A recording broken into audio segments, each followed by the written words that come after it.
नमस्कार, मुद्दा गरम में देख रहे हैं आप और आपके साथ मैं हूं अर्पिता आर्या।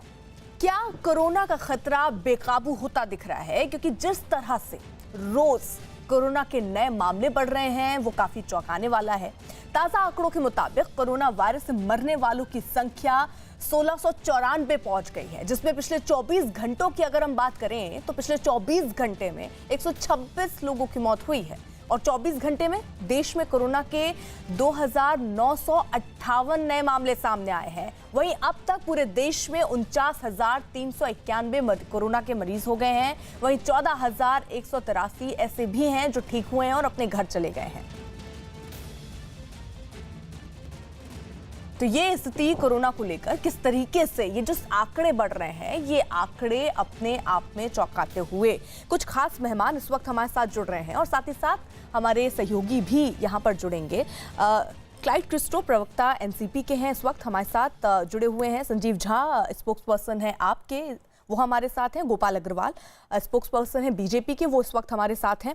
सबसे पहले मैं गोपाल अग्रवाल का रुख करना चाहूंगी क्योंकि केंद्र की स्ट्रैटेजी क्या है, आप अर्थशास्त्री भी हैं और बहुत बखूबी इन स्थितियों को समझ पा रहे होंगे जो स्थितियां अभी चल रही हैं। ये जो आंकड़े हैं बढ़ते और घटते, क्योंकि अगर हम 4-5 दिन पहले की स्थिति देखें तो 4-5 दिन इतने ज्यादा मामले नहीं थे। अब डेथ रेट्स भी बढ़ी हैं, कोरोना के जो मरीज हैं उनकी संख्या भी बढ़ रही है। ये किस दिशा की तरफ हम बढ़ रहे हैं, ये क्या दर्शा रहा है? क्या होता है कि जब हम स्टैटिस्टिकल एनालिसिस करते हैं तो केवल प्योर डेटा को एट पॉइंट ऑफ टाइम से हम नहीं देख सकते, उसको हमें पूरा जो सीरीज है उसको भी देखना होगा। सबसे बड़ी बात क्या है कि हमें ये देखना होगा कि हमारा जो एवरेज है, जो डबलिंग का रेट है, वह पहले 3 दिन का था, वो बढ़ के अब 12 दिन हो गया। दूसरी बात, कल 84,000 से ज्यादा नए टेस्ट एक दिन में हुए थे और सरकार का टारगेट है कि 1 लाख टेस्टिंग रोज हो। तो इसके कारण भी जो एक्सपोजर होता है नए टेस्ट का वो ज्यादा सामने आता है, एक ये भी कारण है। दूसरा ये कि हमारी प्रिपेयर्डनेस भी बढ़ रही है और यह भी देखना चाहिए कि हम धीरे धीरे इकोनॉमी को, एक्टिविटीज को खोल रहे हैं। इन सबका क्यूमुलेटिवली इफेक्ट होता है जिसके कारण ऐसा सडनली लगता है। लेकिन कोरोना की जो हमारी लड़ाई है वो काफी कंट्रोल में है। उसका एक एग्जांपल ये भी है कि 27% हमारी जो है रिकवरी रेट है, ये अपने आप में बहुत महत्वपूर्ण हो जाता है कि यह जो 27% की रिकवरी रेट है, यह धीरे धीरे 18-19% से 27% की रिकवरी रेट पे आया है।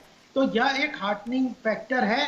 कुछ पॉकेट्स हैं जैसे महाराष्ट्र है, पश्चिम बंगाल है, दिल्ली है, ऐसे कुछ पॉकेट्स हैं जहां पे लॉकडाउन को और स्ट्रिक्टली एनफोर्स करने की आवश्यकता है। जहां कहीं ना कहीं लैक्सिटी हम लोगों ने पीछे के समय में देखी, वहां की सरकारों के द्वारा एडमिनिस्ट्रेशन के कारण अलग अलग कारण हो सकते हैं, लेकिन पश्चिम बंगाल और महाराष्ट्र में तो पूरी तरह से सरकारों की वहां पे बिल्कुल लापरवाही सामने आती है। गोपाल जी, मैं आपके पास आऊंगी। जरा स्थिति को और बखूबी समझने के लिए दीपक रावत का रुख कर लेते हैं, हमारे सहयोगी हैं वो। दीपक, जो स्थिति है देश भर की या सिर्फ दिल्ली की हम देखें, क्लाइड क्रिस्टो मैं आ रही हूँ आपके पास, मुझे 10 सेकंड बस दीजिए, मैं दीपक से जरा रिएक्शन ले लूं। दीपक, क्या स्थिति इस वक्त आप, क्योंकि ग्राउंड पर मौजूद है, बखूबी बता पाएंगे कि स्थिति क्या है? और अर्पिता, देखिए, ग्राउंड की अगर बात करें तो ज़्यादा तब्दीली नहीं आई है पिछले 3 दिनों में। जिस तरीके की भीड़ जो है दुकानों के बाहर नज़र आती थी, कुछ वैसी ही भीड़ इस वक्त शराब की दुकान के बाहर ही खिचड़ीपुर इलाका है। अभी थोड़ी देर पहले बहुत मशक्क़त के बाद पुलिस ने सबको लाइन में खड़ा किया है और थोड़ी थोड़ी दूरी पर लोगों को खड़ा किया है। इससे पहले भीड़ काफ़ी ज़्यादा इकट्ठा हो गई है और दुकान को बंद तक करना पड़ा। एक तरफ तस्वीर, दूसरी आपको दिखाते हैं। देखिए, इस वक्त पुलिसकर्मी जो है वो रस्सी लेकर भी पहुँचे हैं, क्योंकि ताकि यहाँ पर व्यवस्था जो है वो बनाई जा सके, क्योंकि लोग एकदम से ज़्यादा इकट्ठा हो जाते हैं और उनको संभालना बहुत ज़्यादा मुश्किल हो जाता है। लाइन आज भी उतनी लंबी है, टैक्स बढ़ा दी जाए चाहे कुछ भी कर दिया जाए, लेकिन लाइन बिल्कुल कम नहीं होती है। लोगों को समझाना बहुत ज़्यादा मुश्किल है। पुलिस के लिए भी, प्रशासन के लिए भी कोशिश लगातार की जा रही है कि लोगों को इस तरीके से सुव्यवस्थित तरीके से यहाँ पर खड़ा किया जा सके कि दिक्कतें बढ़े ना। लेकिन परेशानी ये है कि लोग समझ नहीं रहे हैं, लोग समझ नहीं रहे हैं। यहाँ ये परेशानी और सरकार भी तस्वीरों को देखकर कुछ कर नहीं रही है, ये भी एक बड़ी समस्या है। दीपक, संजीव झा जवाब दे देंगे। संजीव झा, जो स्थिति हम पिछले 2 दिन से, मेरे साथ कल भी आप डिबेट में थे, कल जिस तरीके से हमने इस बात की चर्चा की और आज भी जो हम स्थिति देख रहे हैं, आपने कहा 2 दिन आपको चाहिए आकलन के लिए, आज भी कुछ तस्वीर तस्वीर बदली नहीं है, लेकिन कुछ ना आकलन हुआ, ना इनको रोकने के लिए कदम उठते हुए दिख रहे हैं। देखिए, आपने देखा रावत जी जब बता रहे थे तो लोगों को लाइन में लगाकर सोशल डिस्टेंस मेंटेन किया जाए। देखिए, एक चीज जैसा मैं बार बार जिस बात को मैं कहता रहा हूं कि हम सब लोगों को एक चीज समझना पड़ेगा कि जो थोड़ी सी इकोनॉमी आप खोलेंगे, सड़कों पे भीड़ बढ़ेगी। और अगर लॉकडाउन, आप कंप्लीट लॉकडाउन मान लीजिए आप एक्सटेंड कर देते हैं, 1 महीना एक्सटेंड कर देंगे, तो क्या वायरस खत्म हो जाएगा? वायरस नहीं खत्म होने वाला। तो वायरस के साथ साथ जिंदगी कैसे चले वो देखना पड़ेगा। अगर मैं अपने 3 दिन के आंकड़े बताऊं तो दिल्ली में 3 दिन में 3000 से ज्यादा टेस्ट हुए हैं, एक भी डेथ केस नहीं आया है। तो मैं ये मानता हूं कि सबसे जरूरी ये है कि अगर कोई कोरोना से इंफेक्टेड हो जाता है तो हॉस्पिटल इलाज उसका हो जाए, वो ठीक हो जाए, डेथ कम से कम हो। इन तमाम चीजों पे आपको काम करना पड़ेगा। पिछले 1.5-2 महीने मैंने हॉस्पिटल्स में ये तमाम इंफ्रा बढ़ाकर काम करने की कोशिश की है। तो मैं ये मानता हूं कि ये जो हम लोगों को अब कोरोना के साथ साथ जिंदगी कैसे चलेगी उसके रास्ते निकालने पड़ेंगे। लोग 1.5 महीने से लॉकडाउन है, कितना भी समझाएंगे नहीं समझेंगे, और अगर हम बढ़ा भी देते हैं तो उनको समाधान नहीं मिलने वाला।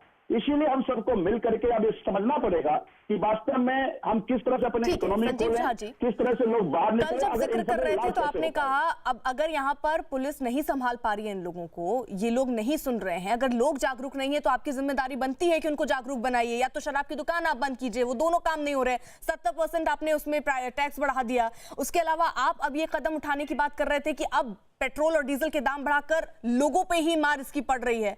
तो ऐसे में आप कह रहे हैं कि पैसे नहीं है राज्य के पास, राजस्व के लिए हमें एक कदम उठाना पड़ रहा है क्योंकि अस्पतालों में और जो जरूरत है वहां पे खर्च हो रहे हैं। लेकिन यहाँ प्राथमिकता आपकी क्या ये नहीं होनी चाहिए कि कोरोना को ही रोका जाए फैलने से? अगर ऐसी ही तस्वीरें आती रही तो आप कितने केसेस रोक पाएंगे? अर्पिता, आप कोरोना को कैसे रोक? मैं वही बार बार आपको समझाने की कोशिश कर रहा हूँ। सर कैसे रोक पाएंगे? सोशल डिस्टेंसिंग का पालन करना होगा सर। इतनी आप वो पालन नहीं हो रहा है सर। रेड जोन इलाके हैं और वहां पर अगर ऐसे भीड़ इकट्ठा होगी, 1-2 चूक यानी 2 दिन, तीसरा दिन आज हो गया, तीसरे दिन भी वही तस्वीर है। अब ये आपको सामने भी 10 से 15 दिन में आने लग जाएगा। नहीं, पुलिस पूरी मुस्तैदी से, आपने भी वहां देखा कि सोशल डिस्टेंस मेंटेन करा रही है। हम लोगों को अवेयर भी कर रहे हैं, आप लोग भी चैनल के जरिए लोगों को बता रहे हैं। देखिए, ये तो सच है कि ये इस 1.5 महीने के लॉकडाउन में सरकार के पास रेवेन्यू नहीं आया है। आंकड़ा हमने पहले भी बताया था कि अप्रैल के महीने में 4000 करोड़ आता था, आज 400 करोड़ आए हैं। तो आज संजीव झा जी, रेवेन्यू के चलते आम पब्लिक की जान को जोखिम में डाल देंगे आप। बाकी और काम हो।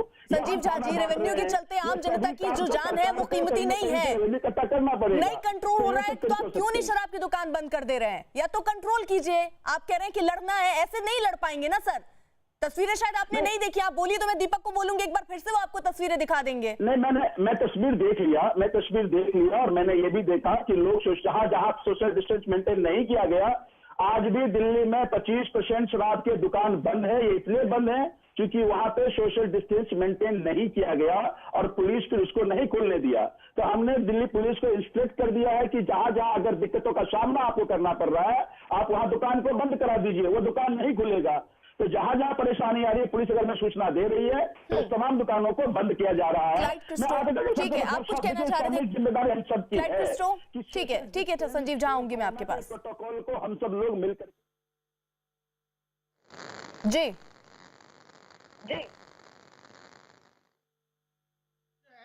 क्लाइड किस्ट्रो, आवाज आ रही है आप तक? बात कर सकता हूं मैं? आपके परमिशन ले रहा हूं मैं।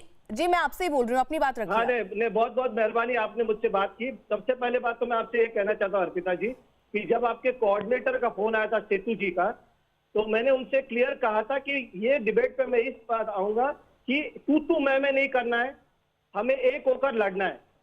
ठीक है, कोरोना से लड़ना है, एक दूसरे से नहीं लड़ना है।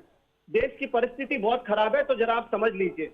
अभी मैं आपसे एक ही बात कहना चाहता हूँ, मुझे बहुत दुख हो रही है कि गोपाल अग्रवाल जी जो है वो दूसरे प्रांतों की निंदा कर रहे हैं, लापरवाही जैसे शब्द वापर रहे। ये समय उस समय का नहीं, अगर मुझे भी यूज करना है तो मैं बहुत सारे शब्द लापरवाही की जैसे यूज कर सकता हूं, लेकिन ये समय नहीं है। मैं आपसे यही कहना चाह रहा हूं कि महाराष्ट्र हो या कोई भी प्रांत हो, एक होकर लड़ना है। और महाराष्ट्र में कोई लापरवाही बढ़ती नहीं जा रही, हम ध्यान रख रहे हैं, हम मेहनत करें। आपसे एक बात मैं कहना चाहता हूं कि जब सेंटर की गाइडलाइंस आए थे, हमने दूसरे दिन और दूसरे गाइडलाइंस जो माइक्रो लेवल पर जाकर हमने शुरुआत की। ठीक है, आपको मेरी आवाज आ रही है? जी। माइक्रो लेवल पर जाकर हमने ये काम यहाँ पर किया है। तो सेंटर के गाइडलाइंस ने तो बहुत ही छूट दिए थे, लेकिन यहाँ हालात जो है, परिस्थिति जो है, उसके मद्देनजर हमने बहुत सारे गाइडलाइंस में बदली करके, लेकिन वजह क्या है कृष्ण साहब, सबसे ज्यादा आंकड़े महाराष्ट्र में क्यों बढ़ रहे हैं? आप दूसरों को बात इतनी करने सजग दे रहे हैं, सरकार मुझे थी। बात करने नहीं देना है तो आप मुझे मना बुलाए। मेरी बहन, मैं आपसे विनती करता हूँ, एक तो पहले मेरी बात आप पूरी सुन बहुत ही लीजिए। आराम से बात कीजिए। मैं आपसे बहुत ही विनम्रता के साथ पूछ रही हूँ सवाल।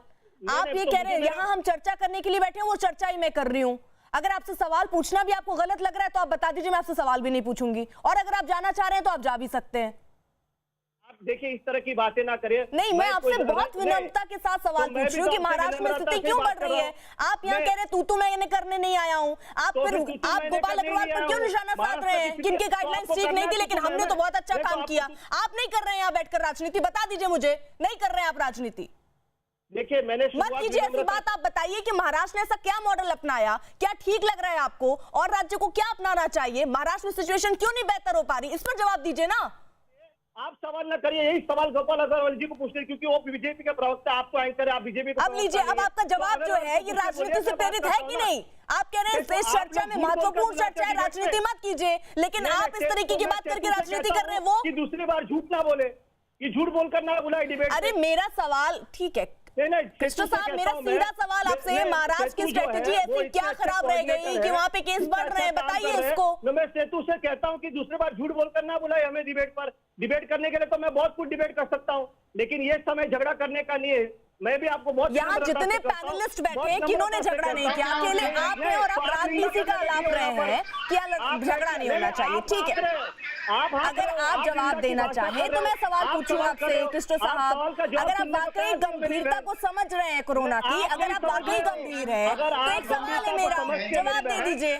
नहीं, आप गंभीरता को समझते थे मेरी बहन, तो इस तरह के सवाल नहीं करते। अच्छा ठीक है, तो मैं आपकी तारीफ में तो सीधे पढ़ देती हूँ कि महाराष्ट्र में बहुत अच्छा काम कर रहे हैं आप लोग।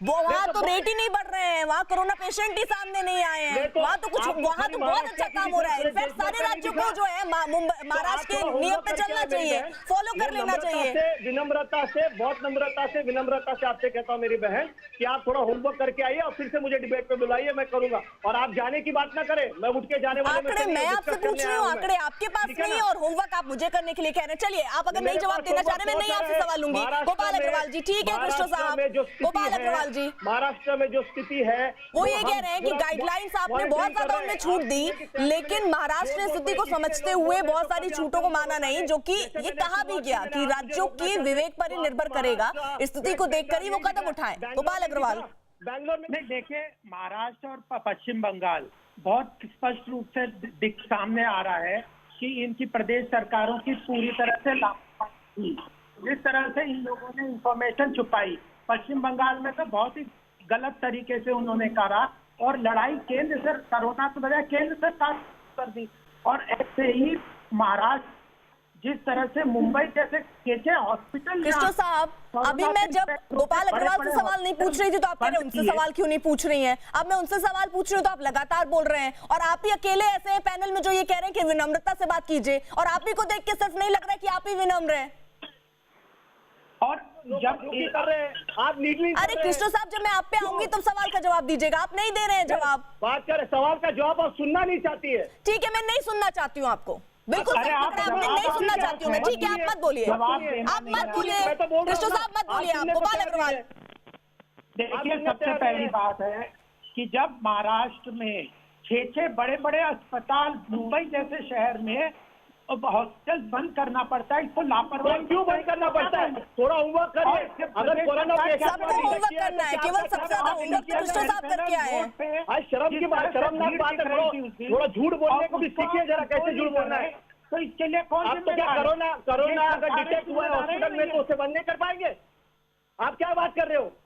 अरे 6 हॉस्पिटल जो बंद हुए उसके लिए कौन जिम्मेदारी लेगा? इतने बड़े बड़े हॉस्पिटल हैं और वो फिजिकल फैसिलिटी जब वहाँ पे आप दे नहीं पा रहे तो फिर आप इसकी जिम्मेदारी भी नहीं लेंगे। और अगर आपको कोई समस्या है तो केंद्र सरकार से डिस्कस करिए। आपको जो इक्विपमेंट दिए जा रहे हैं, आपको सारे सहयोग किया जा रहा है, आपको गाइडलाइन दी जा रही है, आपको उसको इम्प्लीमेंट करना चाहिए। और इम्प्लीमेंट करने की बजाय आप उसमें इधर उधर की बातें कर रहे हैं। अभी भी आप कहाँ जवाब दे रहे हैं कि महाराष्ट्र में जो इतने सारे केसेस हुए हैं, जिस तरह से पूरा मुंबई, पूरे देश में महाराष्ट्र सबसे ज्यादा बड़ा सेंटर बन के आ रहा है, उसमें से मुंबई सबसे बड़ा सेंटर बन के आ रहा है। मुंबई में आपके पास पूरी सत्ता है और आप उसको कंट्रोल नहीं कर रहे, और सोनिया जी और उद्धव ठाकरे जी अपना केंद्र सरकार पे और इधर उधर की बातें कर रहे हैं। अगर आपके पास एफिशिएंट मॉडल है तो अपने प्रदेश में क्यों नहीं लागू कर रहे आप, और उससे कंट्रोल क्यों नहीं कर रहे? कौन सी कमी आपको नजर आ रही है कि जो आप नहीं कर पा रहे? इसका जवाब दीजिए ना कि कैसे 15,000 से ऊपर केस महाराष्ट्र में बढ़ गए, कैसे मुंबई सबसे बड़ा सेंटर बन गया। और तो यह देना इनको।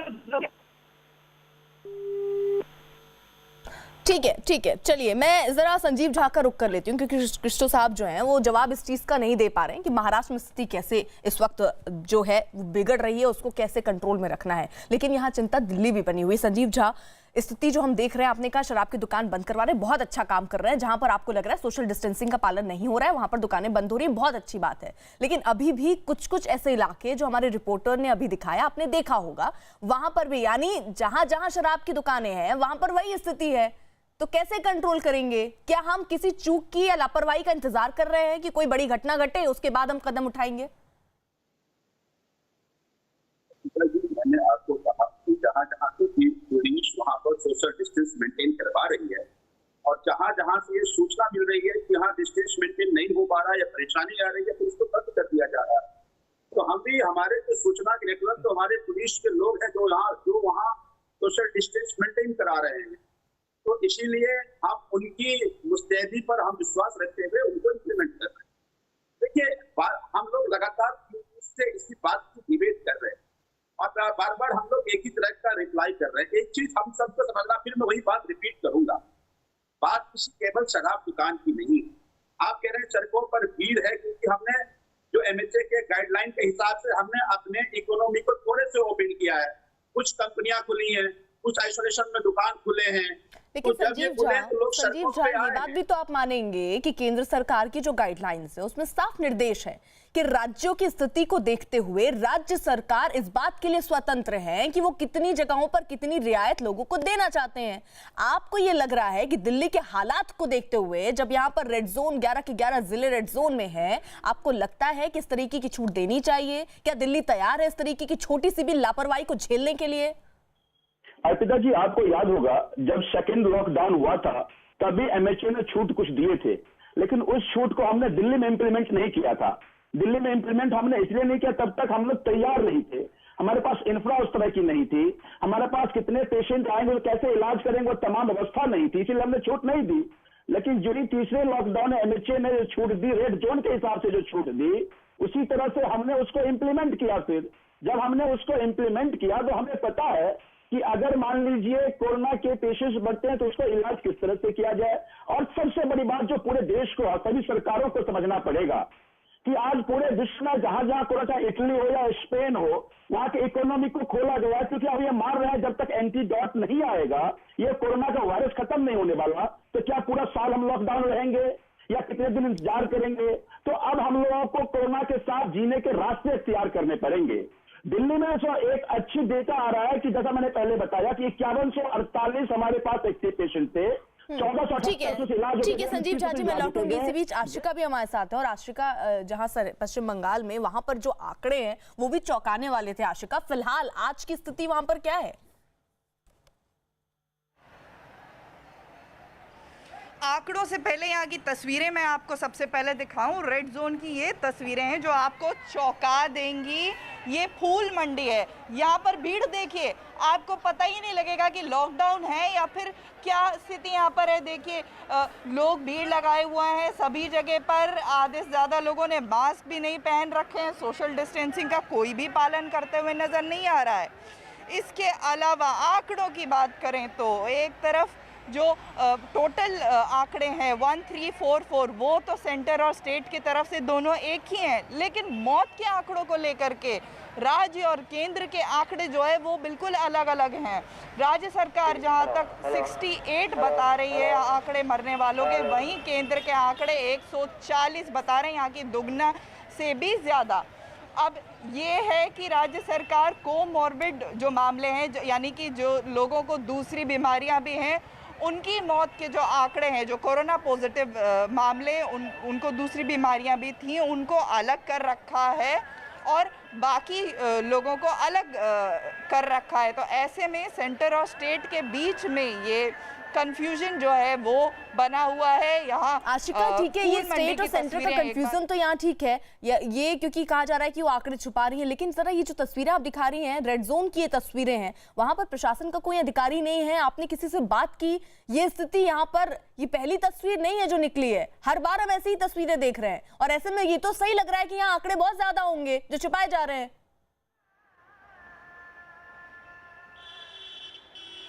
बिल्कुल, एक बार फिर मैं आपको तस्वीरें दिखाऊं और ये आपको बता दूं कि यहाँ पर टेलीविजन के कैमरे को देखने के बाद पुलिस की तरफ से अनाउंसमेंट्स की शुरुआत की गई है। एक पुलिसकर्मी को देखा भी गया डंडा लेकर के बाजार में, मतलब इतनी पुलिस में सिर्फ एक पुलिस, इतने लोगों के बीच सिर्फ एक पुलिस वाला दिख रहा है वहां पर। ठीक है प्रियंका, मैं आऊंगी आपके पास। गोपाल अग्रवाल जी हैं। गोपाल अग्रवाल जी, जो आप केंद्र और यहाँ राज्य सरकार में जो तनातनी का आलम है, ये कहा जा रहा है कि वो कुछ आंकड़े जो है वो छुपा रहे हैं, लेकिन केंद्र सरकार में आप होते हुए ऐसे क्या कदम उठाएंगे? किस तरीके की तस्वीर अगर कई राज्य से आ रही है तो क्या कदम केंद्र सरकार की तरफ से होंगे? अब देखिए, सबसे पहली बात कि जो केंद्र सरकार ने ICMR की टीम वहां भेजी थी, फिर होम मिनिस्ट्री ने अपनी MHA की टीम भेजी, और उसके कारण और मीडिया का और जो पार्टी का और गवर्नमेंट का उनके ऊपर दबाव है कि वो इंफॉर्मेशन को ट्रांसपेरेंटली सबमिट करें, और उसी का कारण है कि अब मीडिया का आप लोग भी निकाल के ला रहे हैं। पार्टी, जो भारतीय जनता पार्टी के ग्राउंड लेवल पे कार्यकर्ता हैं, वो भी काफी इंफॉर्मेशन दे रहे हैं, और केंद्र सरकार भी MHA के और ICMR के थ्रू उन पे प्रेशराइज कर रही है प्रदेश सरकार पे कि वो इंफॉर्मेशन शेयर करे। और केंद्र सरकार को, जहां तक प्रदेश सरकार का ये फेडरल स्ट्रक्चर में प्रदेश सरकार का बहुत महत्वपूर्ण रोल रहता है लास्ट माइल कनेक्टिविटी का, तो केंद्र सरकार से जो भी सहायता प्रदेश सरकार, वेस्ट बंगाल सरकार मांगती है वह दे रहे हैं। चाहे PPE किट को लेके, पहले उन्होंने PPE किट को कलर के कारण की इसका रंग हमें पसंद नहीं आ रहा वापस कर दिया, फिर उसके बाद उन्होंने रैपिड टेस्टिंग में कुछ उन्हें प्रॉब्लम नजर आने लग गई, और फिर उन्होंने जैसे जो कोर्ट भी इस पे एक्शन ले रहे हैं, उन्होंने नमाज पढ़ने की परमिशन दे दी थी, तो कोर्ट ने उनको रोक लगा दी कि ऐसी स्थिति में आप कैसे यह परमिशन दे सकते हैं। तो यह सारा दबाव पड़ रहा है, का असर हो रहा है। लेकिन प्रदेश सरकार, ममता जी वहाँ की चीफ मिनिस्टर हैं, उनकी प्राइमरी जिम्मेदारी है, वो इलेक्टेड डेमोक्रेसी में उनकी जिम्मेदारी को अगर वो नहीं निभा रहे तो केंद्र सरकार दबाव और सब कर रही है और अपने तरफ से पूरा कोशिश कर रही है, लेकिन जनता को भी और मीडिया को जिस तरह से उसकी आवाज आ रही है उसका प्रेशर भी पूरी आवश्यकता है। वहाँ की जनता को बचाने के लिए ठीक है गोपाल अग्रवाल जी, आशिका, जो तस्वीरें हम देख रहे हैं, शायद ये सब्जी मंडी है, आप ग्राउंड पर हैं, अलग अलग जगहों पर आप गए होंगी, वहां हर जगह यही स्थिति है या सिर्फ नजारा सिर्फ यहीं का बदला हुआ है?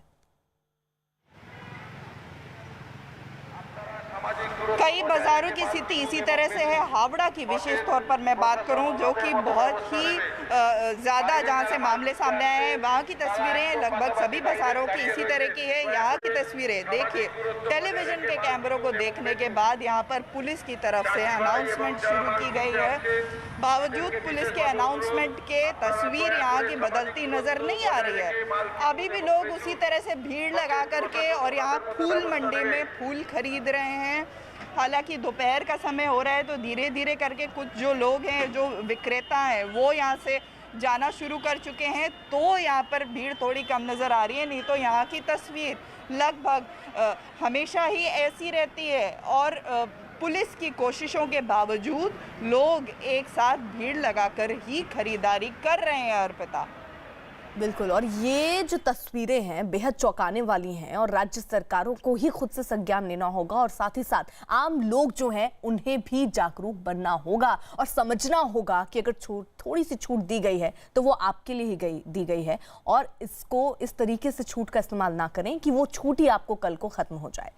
देश भर में शराब की दुकानें खोलने के फैसले को आज उसका तीसरा दिन है और आज भी शराब की दुकानों के सामने से भीड़ कम होती दिख नहीं रही है। हम आपको ये जरा 4 तस्वीरें दिखा रहे हैं और इन 4 तस्वीरों को आप देखिए। एक तस्वीर हरियाणा के गुरुग्राम की है जहां सोशल डिस्टेंसिंग का ध्यान रखते हुए लोग शराब खरीदने के लिए खड़े हैं और लंबी लाइन लगी दिख रही होगी आपको। दूसरी तस्वीर जो आप देख रहे हैं हैदराबाद की है जहां पर भी लोग लंबी लाइनों में खड़े हुए हैं और तीसरी तस्वीर जो आप देख रहे हैं वो रायपुर की देख रहे हैं जहां पर लोग मास्क लगाकर दुकान के सामने अपनी बारी के इंतजार में खड़े हैं। तो ये 3 तस्वीरें आपके सामने जो स्थिति को बयां करने के लिए काफी हैं। मुंबई में शराब की दुकानें खोलने के फैसले के बाद दुकानों पर जिस तरह भीड़ जुटी उसने कोरोना के खतरे को और ज्यादा बढ़ा दिया है, जिसके बाद सरकार ने एहतियात के तौर पर शराब की दुकानों को फिर से बंद कर दिया। शराब की दुकानों पर एक बार फिर ताले लटक गए। मुंबई के माहिम इलाके से जायजा लिया विवेक गुप्ता ने।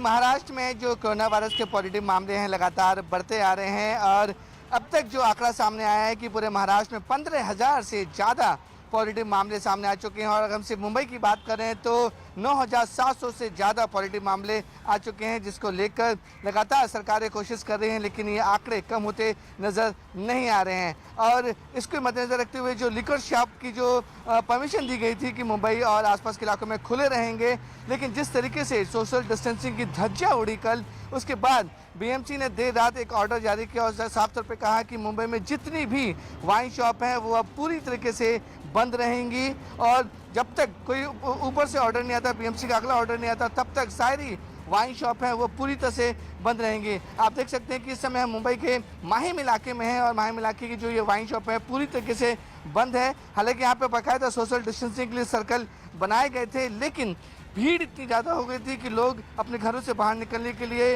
अलग अलग वाइन शॉप पे पहुंचे और भीड़ इतनी ज़्यादा हो गई थी कि सोशल डिस्टेंसिंग फॉलो नहीं कर पा रहे थे, जिसकी वजह से काफ़ी ज़्यादा परेशानी होनी पड़ी और सरकार और प्रशासन को डर था कि इसी भीड़ की वजह से कोरोना वायरस मुंबई में और ना फैले।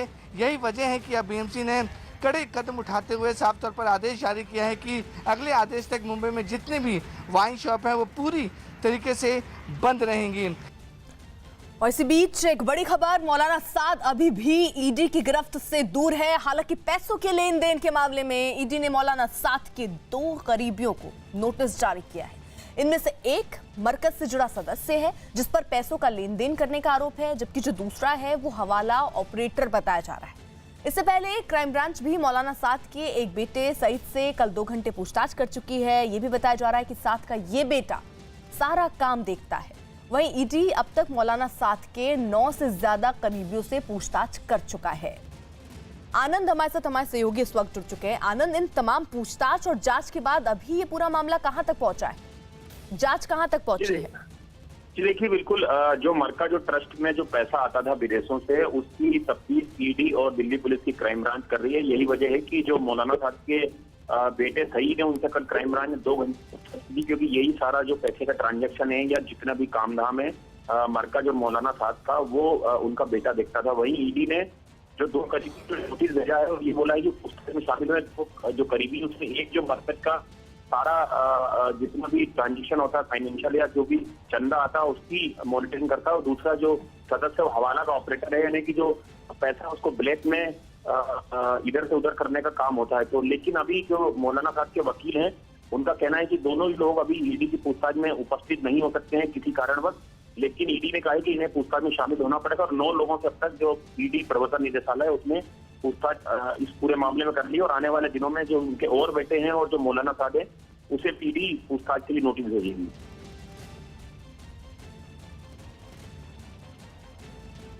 तो आनंद जिस तरीके से जानकारी दे रहे थे कि मौलाना साद के 2 करीबियों को फिलहाल ईडी का नोटिस भी मिला और इसके साथ ही साथ पूछताछ का जो दौर है वो भी इस वक्त शुरू है और लगातार कोशिश हो रही है कि जल्द से जल्द साद तक पहुंचा जाए। लेकिन आनंद, यही बड़ा सवाल कि साद तक का कनेक्शन कब बैठेगा, यानी कब उनसे पूछताछ हो सकती है? क्योंकि जाँच रिपोर्ट की भी बात सामने आ रही थी कि जाँच करवाए, हालांकि वो कह रहा था नेगेटिव है, लेकिन ऐसी कोई जाँच रिपोर्ट मिली नहीं थी।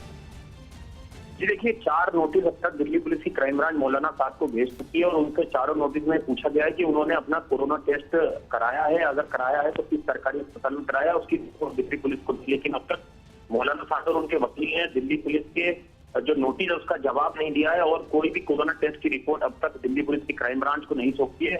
हालांकि मौलाना के वकील है वो लगातार ये दावा कर रहे हैं कि लाहौल पैथोलॉजी में मौलाना साद ने अपना कोरोना टेस्ट कराया है, जो जिसकी रिपोर्ट नेगेटिव आई है। लेकिन पुलिस का कहना है कि सरकारी अस्पताल की रिपोर्ट ही मान्य होगी और जब उसका वो अध्ययन कर लेंगे उसके बाद सम्मन इशू किया जाएगा मौलाना साद को पूछताछ में शामिल होने की। लेकिन अब तक 4 नोटिस भेजे जा चुके हैं, लेकिन मौलाना साद ने उसका कोई जवाब नहीं दिया है, ना ही अपनी कोरोना टेस्ट की report Delhi police crime branch को सौंपी है। तो साद के बेटे से भी पूछताछ हो रही है और उसके साथ ही साथ अभी तमाम वो पहलू भी खंगाले जा रहे हैं जिसका कनेक्शन कहीं और से जुड़ा हो सकता है। इसी के साथ 9 ऐसे रिश्तेदार भी हैं जिनसे पूछताछ हुई है और ये पूछताछ का दौर जो है वो लगातार चल रहा है। उसी बीच साद को ये भी कहा गया कि वो किस अस्पताल में उसने अपना जांच करवाया उसकी रिपोर्ट भी दी जाए। हालांकि उनके वकील ये कह रहे हैं कि नेगेटिव है, 2 बार टेस्ट हुआ है, लेकिन अभी तक कोई रिपोर्ट यहाँ पुलिस के पास या क्राइम ब्रांच के पास नहीं पहुंची है।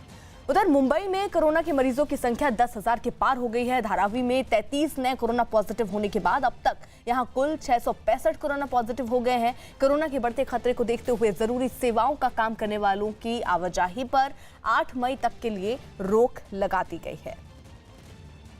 तो देश भर में जिस तरीके से कोरोना के मामले बढ़ रहे हैं और उसी को देखते हुए मुंबई में अगर हम देखें तो वहां पर भी स्थिति कुछ ऐसी है। 10,000 का ये आंकड़ा पार कर गया है। धारावी की सिर्फ अगर हम बात करें तो 33 नए कोरोना पॉजिटिव होने के बाद अब यहां कुल 665 कोरोना पॉजिटिव मामले सामने आ चुके हैं।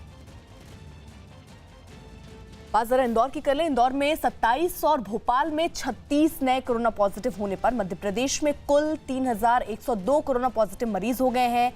सिर्फ अगर हम पिछले 24 घंटे की बात करें तो 24 घंटे में 100 से ज्यादा नए मामले सामने आए हैं। इंदौर में अब तक कुल 1681 कोरोना पॉजिटिव मामले, जबकि भोपाल में कुल 597 लोग कोरोना पॉजिटिव हो गए हैं।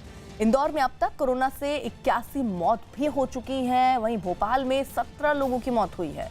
मध्य प्रदेश में कोरोना से अब तक 176 मौत हो चुकी है, जबकि 1000 लोग ऐसे भी हैं जो स्वस्थ हुए हैं और अपने घर गए हैं।